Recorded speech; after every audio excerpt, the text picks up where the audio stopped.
The world woke up to headlines screaming, Israel attacks Iran. But behind those bold letters, behind the flashing images on your screen, hides a story most will never dare to tell.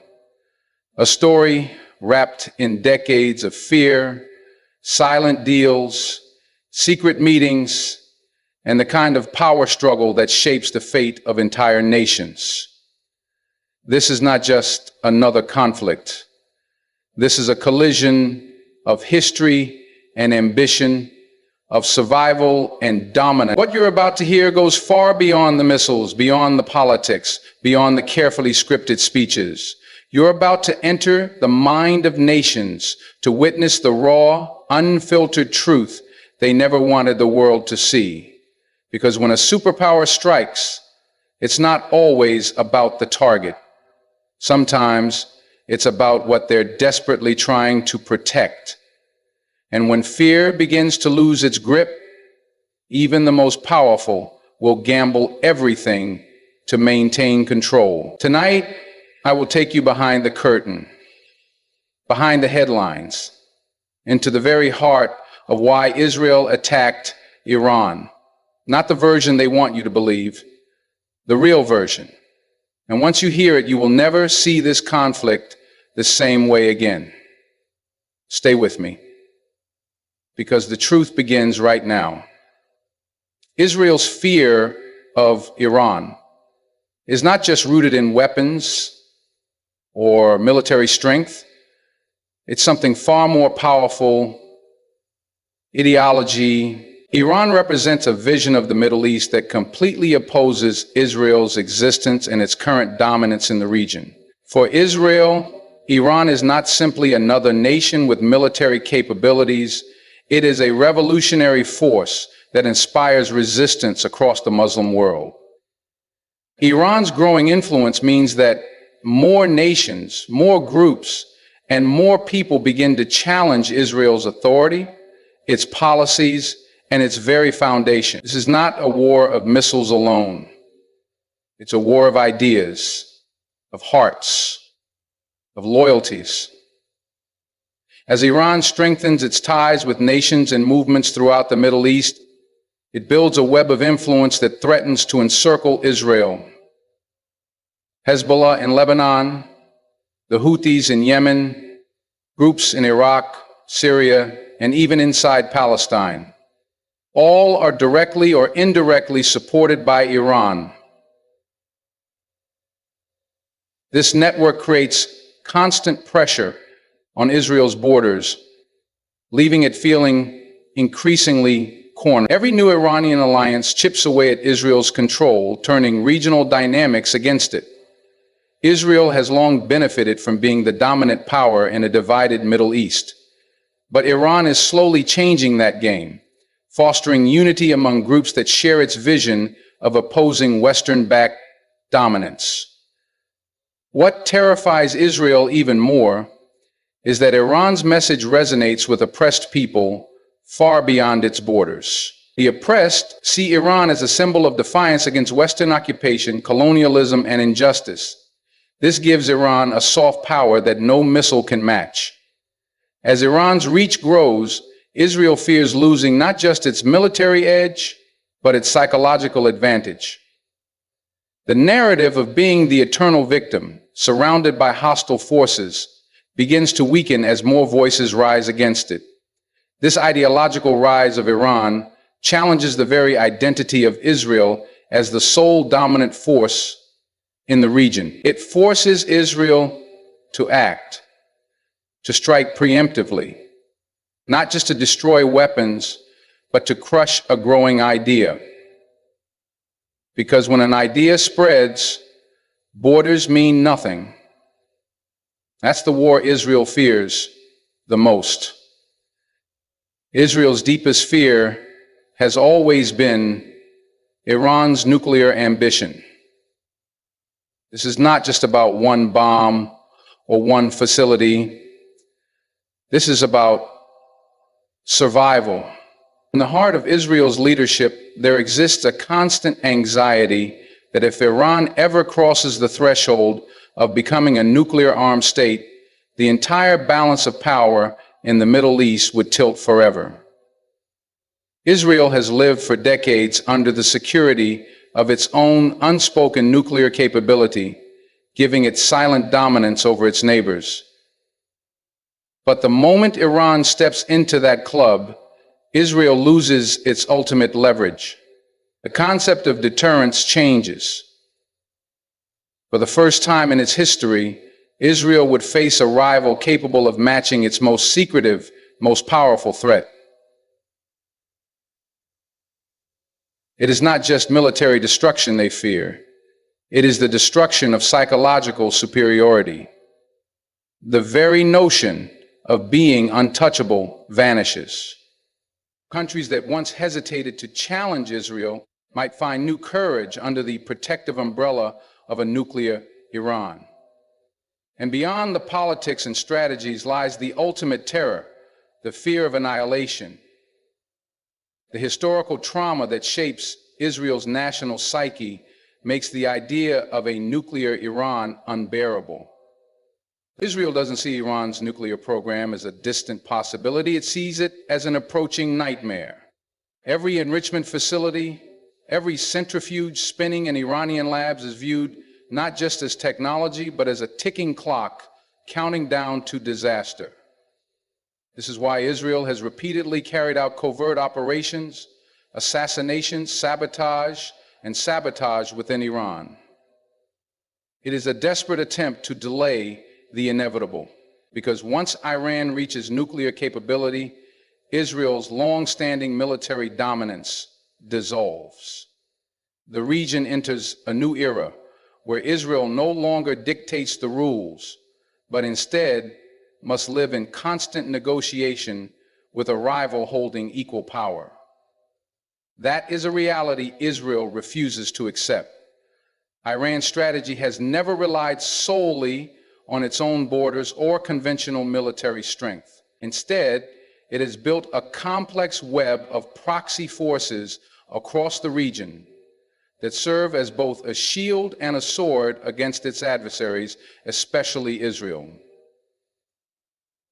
Through groups like Hezbollah in Lebanon, the Houthis in Yemen, various militias in Iraq, and influential ties in Syria and Palestine, Iran has effectively surrounded Israel with hostile forces capable of striking from multiple fronts. This network allows Iran to apply constant indirect pressure on Israel without engaging in direct warfare, making it extremely difficult for Israel to respond without escalating into a broader regional conflict. These proxies serve multiple purposes. They drain Israel's military resources, keep its population under constant fear of attacks, and force it to remain on high alert along several borders at once. Hezbollah alone, heavily armed and deeply entrenched in southern Lebanon, represents a significant military threat, with its stockpile of thousands of missiles capable of reaching deep into Israeli territory. For Israel, the danger is not just in the physical weapons, but in the unpredictability of these proxy forces. Iran can activate or intensify their operations based on shifting geopolitical needs, turning them into strategic. This creates a state of permanent tension for Israel, where peace can be shattered at any moment from multiple directions. The longer Iran nurtures these alliances, the more deeply embedded its influence becomes in the heart of the Middle East's political and military landscape. For Israel, dismantling these networks is nearly impossible without igniting a war that could spiral out of control. Every move against one proxy risks triggering responses from others, creating a dangerous domino effect. This sophisticated proxy strategy allows Iran to project power far beyond its borders, keeping Israel trapped in a cycle of defense and retaliation. Israel knows that as these alliances grow stronger, its own strategic position weakens. The fear is not just of one enemy, but of an expanding circle of hostility that could one day close in with overwhelming force. That looming reality pushes Israel toward preemptive actions, desperate to break the growing chain before it becomes unbreakable. For decades, Israel has relied heavily on its close relationship with the United States and the broader Western alliance to maintain its military, economic, and diplomatic superiority. But the world is shifting. Emerging global alliances are redrawing the power map, and Israel sees the danger in these shifting sands. The rise of blocs like BRICS, where Iran finds a welcoming seat alongside major players like China, Russia, and others, presents a serious challenge to Israel's historical position. Iran's deepening ties with China promise new economic lifelines, advanced technology, and strong diplomatic support. Russia's partnership offers military collaboration, intelligence sharing, and geopolitical leverage, especially in sensitive regions like Syria. Even within the Arab world, where Israel once counted on divisions and hostilities to keep Iran isolated, new understandings are beginning to form as some Gulf nations reassess their long-term interests. The normalization agreements that once seemed to secure Israel's place in the region now face the complexity of a global environment where power is becoming more multi. The United States, once the unquestioned protector of Israel, is facing its own internal challenges and global fatigue, forcing it to reassess how deeply it wants to entangle itself in Middle Eastern conflicts. As American priorities shift towards the Pacific, domestic issues, and economic competition with China, Israel fears being left exposed. The growing cooperation between Iran and non-Western powers offers Tehran a shield against Western pressure, sanctions, and isolation. The more Iran integrates into these global partnerships, the harder it becomes for Israel to rally international support for aggressive actions. Every new diplomatic handshake between Iran and a global or regional power chips away at Israel's ability to control the narrative and isolate Iran diplomatically. This growing global realignment threatens to weaken Israel's traditional alliances while empowering its greatest adversary. Israel is not just a loss of military advantage that Israel fears, but the loss of its privileged global status that has for decades provided it with cover for its actions. As this new world order takes shape, Israel sees the window closing, pushing it toward desperate, risky decisions to disrupt Iran's momentum before the balance tips too far. Inside Israel's borders, beneath the surface of military power and global diplomacy, lies a growing storm of internal political chaos. Over the years, Israeli leaders have faced increasing pressure from scandals, corruption cases, judicial battles, and mass protests that have divided the population like never before. The once united narrative of national survival is now being eroded by fierce political rivalries and public dissatisfaction. As the domestic situation becomes more volatile, leaders often turn to a familiar and dangerous tool: external conflict.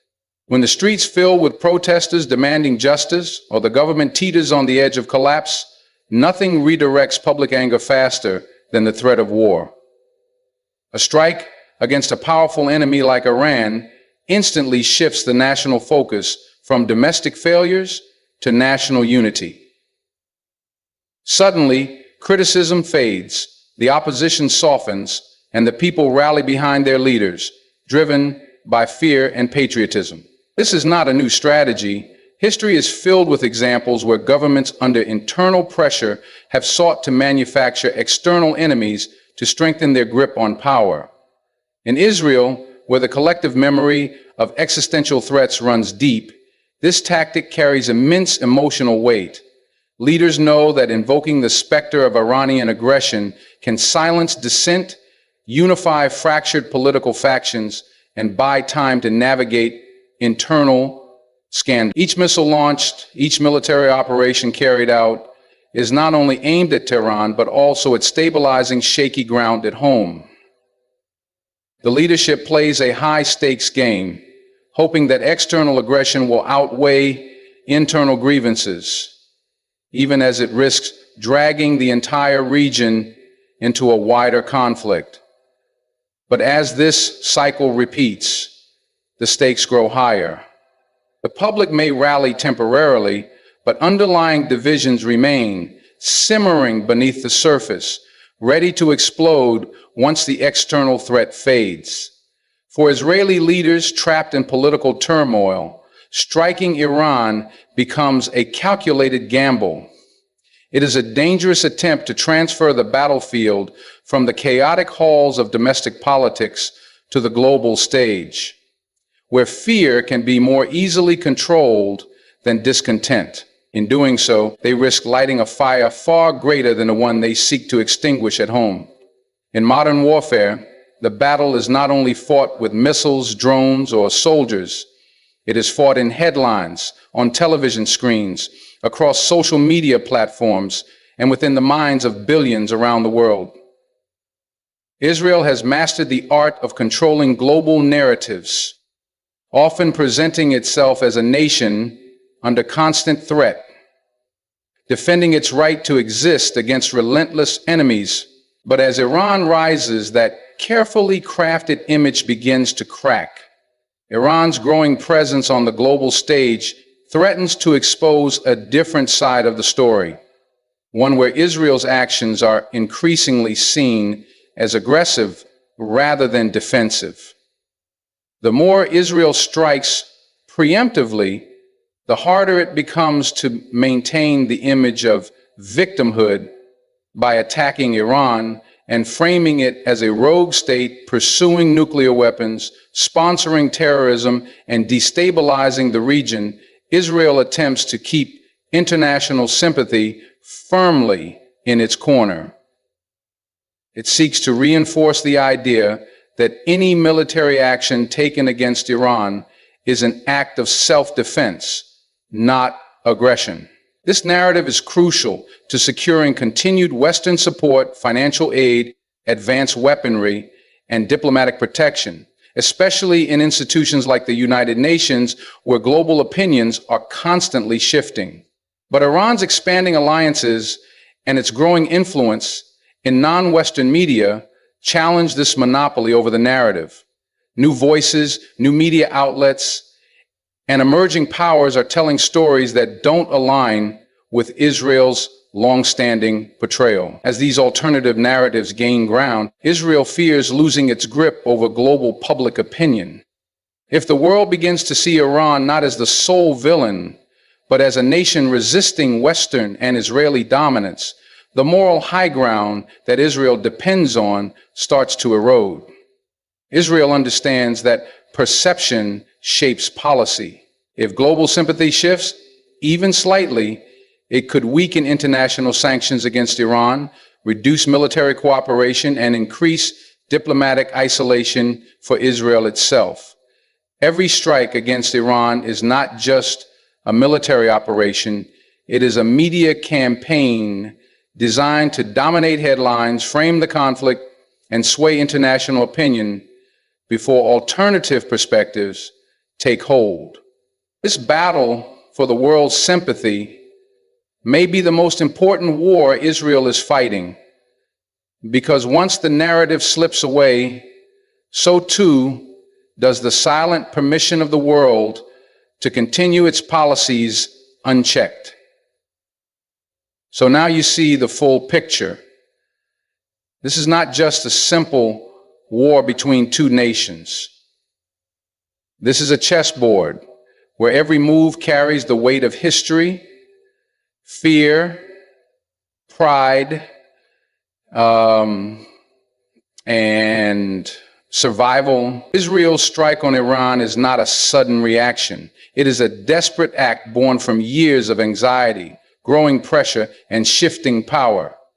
Iran's rise threatens not only Israel's military dominance, but its entire identity on the world stage. The fear of losing nuclear superiority, the tightening grip of Iran's proxies, the shifting global alliances, the boiling political crisis within, and the constant battle to control the narrative, all have pushed Israel to the edge. And when a nation feels cornered, it lashes out. But every strike carries a price. The region sits on a knife's edge, where one wrong move could ignite flames that burn far beyond borders. The world watches, holding its breath as these two forces collide. The real reason behind Israel's attack on Iran is not written in headlines. It's written in history. Fear and power. Thank you for staying with me until the end. The world is changing right before our eyes. May you always seek truth with courage, question the narratives with wisdom, and never stop learning. Good luck, and may peace guide your